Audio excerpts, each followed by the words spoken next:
From these, they must piece together whether they are human, and if so, the individual's age, race, height, weight, and ultimately, their name.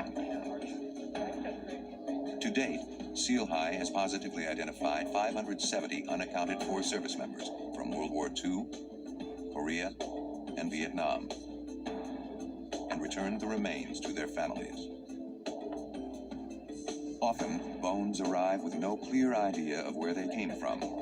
Identifying those remains is SEAL High's most difficult task.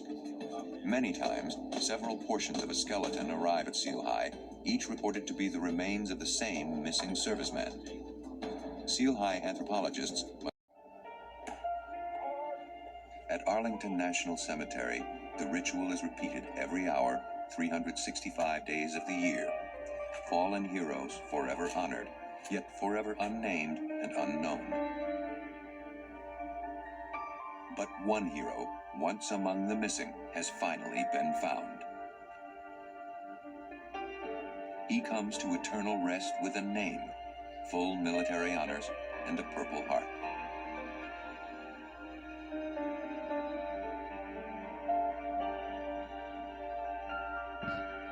For Mary Hudgens and her children, Ed Hudgens' journey cannot be measured in years, calculated in miles.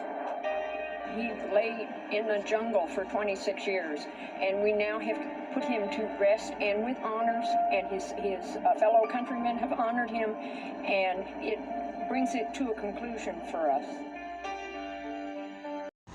Looks like the bottom's about to fall out again. Trying to rain on me.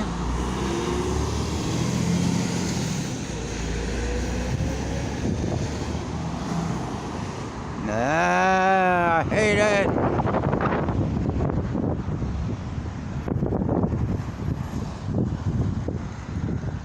Now the production company's gone, the ramp's gone. Got a piece of equipment out there, that's about it. I think of some things out in the back. But the valet is not here any longer. Fox 5's Brian Hill joins us live from the police department tonight. Brian, what have you found out? Well, police say that Creek barricaded himself inside a building with a mother and her 2 children. Thankfully, those hostages are okay. Right now, we are still trying to figure out more about their relationship. We're told Creek was on the run after he failed to turn himself in to authorities in Baltimore last week. We heard gunshots, about 3 or 4 gunshots. Police tell us the U.S. Marshal's office called them for assistance after they were shot at while trying to serve a warrant at this apartment complex. At some point, police say Gary Creek then barricaded himself inside a building at area Morgan Falls and took 3 hostages, a woman and 2 small children. We spoke with several neighbors who waited as police spent hours negotiating with Creek to surrender. On my patio hearing gunshots, like, that is scary. We are scared. It's frightening. This was a very safe neighborhood. Investigators tell us the 39-year-old was wanted for his alleged connection to 18 murders and 27 shootings in Baltimore. The acting U.S. attorney for the District of Maryland recently spoke about the newly unsealed indictment against Creek and 14 other gang members. The gang was involved in selling crack cocaine and other dangerous narcotics in East Baltimore and other parts of Northeast Baltimore. Authorities identified Creek as one of 3 ringleaders responsible for the criminal enterprise. The Triple C gang got away in a white Dodge Challenger. In Roswell, police say a man shot at another driver on Friday for no obvious reason. It happened near Old Roswell Road and Holcomb Bridge Road. Officers say the van was hit, but the driver was unharmed. Police say there was no fight or aggressive driving leading up to the shooting. They say the shooter was driving a gray sedan. New tonight, the family of a woman killed in a fiery crash has hired an attorney. Christy Whitfield was one of 6 killed in late April when a van flipped and burst into flames on I-85 in Suwanee. Attorneys say that the van was on its way to a graduation ceremony for a drug addiction rehabilitation program. They say they plan to investigate encrypted phone app used by the suspects. The very devices that the criminals used to hide their crimes were actually a beacon for law enforcement. The operation, known as Trojan Shield, led to police raids in 16 countries, resulting in more than 500 arrests, the seizure of more than 32 tons of drugs, hundreds of guns, and nearly $150 million. The encrypted phones used by the gangs couldn't make calls or browse the internet.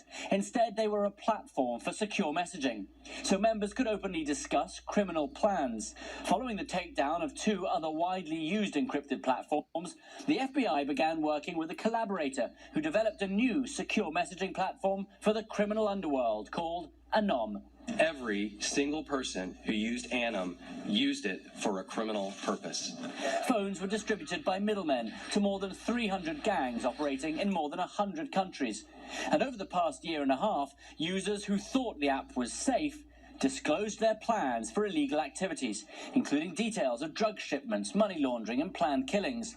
However, the app was secretly run by law enforcement, who read more than 20 million messages from nearly 12,000 devices. The FBI received a copy of each and every message originating outside the United States that crossed our platform, similar to a blind copy of an email. Authorities say the Anom app was most widely used in Germany, the Netherlands, Spain, Australia, and Serbia.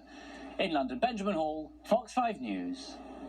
Officials say that the final exit of soldiers and equipment will most likely be done later in the summer, but the target at this point remains Independence Day. The top U.S. commander for the Middle East is expected to meet with the defense secretary, and they're set to discuss military options for securing the U.S. Embassy in Afghanistan, as well as providing counterterrorism support from outside the country after the withdrawal.